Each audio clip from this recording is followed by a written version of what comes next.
Yes, there's very little that is known about Mjwara and Mdlalose, but what we know is that they were operating outside the country under the command of Dr. Zweli Mkhize, who is now the Minister for Cooperative Governance and Traditional Affairs, and their remains were positively identified last year. And today it's a special day for these families as they receive their body, the remains for their loved ones.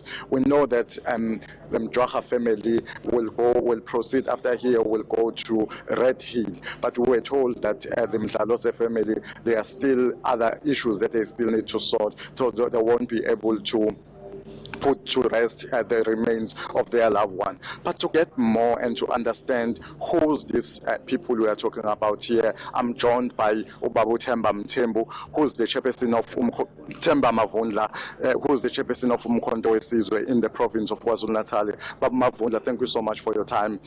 There's very little that is known about these two Umkhonto weSizwe members. Can you take us through who were they?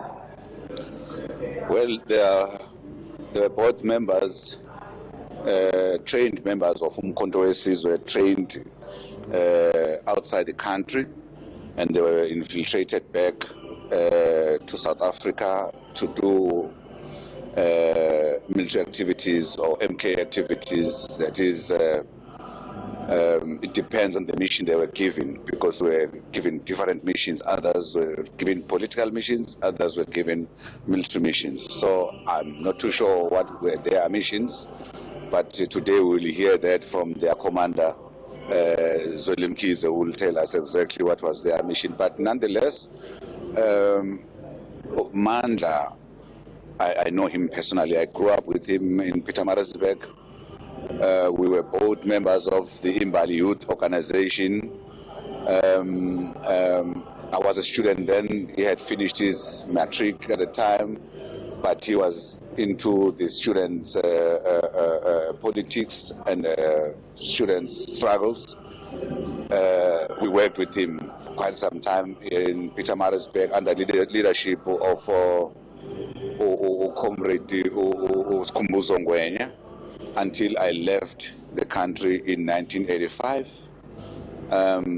Surprisingly, he joined me in Angola in 1987 at Kakulama, where he did his training, and then and he was taken to go and do I think it was underground training again, because he was going to be infiltrated back to the country at that time. That was the last time I saw him in Kakulama. And then we heard the news when we were still in exile that Mandla apparently was killed by the system.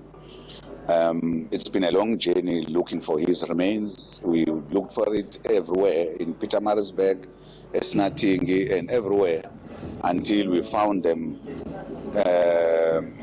last year at Red Hill, with the assistance of one of the special branches people who were involved in their murder. And today marks the end of that journey for at least Mandla. Mdlalose at a later stage. It marks the end of the journey, a long journey, that today we're going to lay him to rest in a very dignified way he deserves. And we want to appreciate and thank Cooperative Zweli Mkhize for ensuring that the missing task team remains focused in ensuring that these comrades are found and they are brought to their families, so that the families can lay them to rest in a deserving manner. We also are grateful and thankful to the missing task team for their passion. They are showing all the time. They look for these comrades. And we know for a fact that there are many of our comrades that still remain unfound. And to their families, we are saying we are doing our best to ensure that their loved ones are found.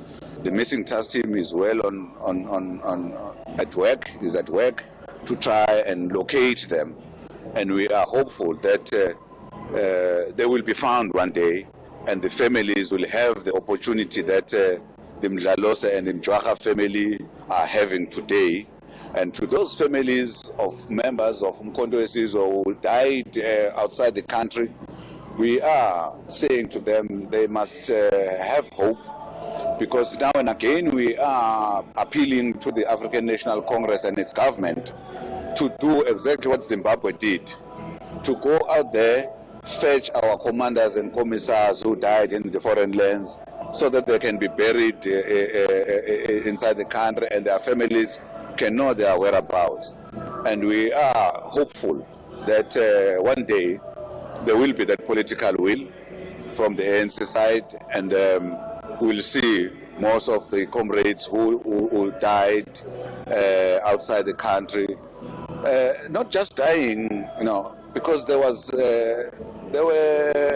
war outside there. We were fighting the Savimbi family, the Savimbi rebels who were working with the SADF at the time. So, yeah. So when we ask that they get repatriated back, it's not that we're asking for people who are sitting, doing nothing, enjoying themselves in exile. No, they died fighting in that external front. And we are saying to them, the families, they should not despair. ANC is a caring organization. We hope they are still a caring organization, and they will answer those calls that we are making as MK, MVA in KwaZulu-Natal, and one day they'll find closure. Very briefly, Themba Mavundla, you also made a special call to government for those to ensure that those fallen soldiers, they get ranked so that their families will benefit. That's correct. We have been making that call for quite some time now, for years, that as much as the families are receiving the remains, their next of kin or their loved ones were working for the ANC. They were working for the country. So it is important that they also, because we all of us who returned and integrated in the Defence Force and in other departments of government, we got paid back pay, and we enjoyed those benefits, and we're still enjoying those benefits. And it can't be correct that the benefits are only for the living, and the dead are forgotten and they get nothing. So let them be ranked first. Let's talk about Colonel Mjwara, General Mdlalose, or whatever rank they will be given, because ANC gave us the ranks when we were integrating.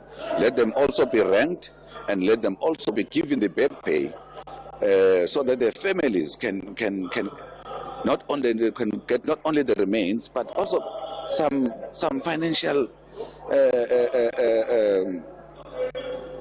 benefits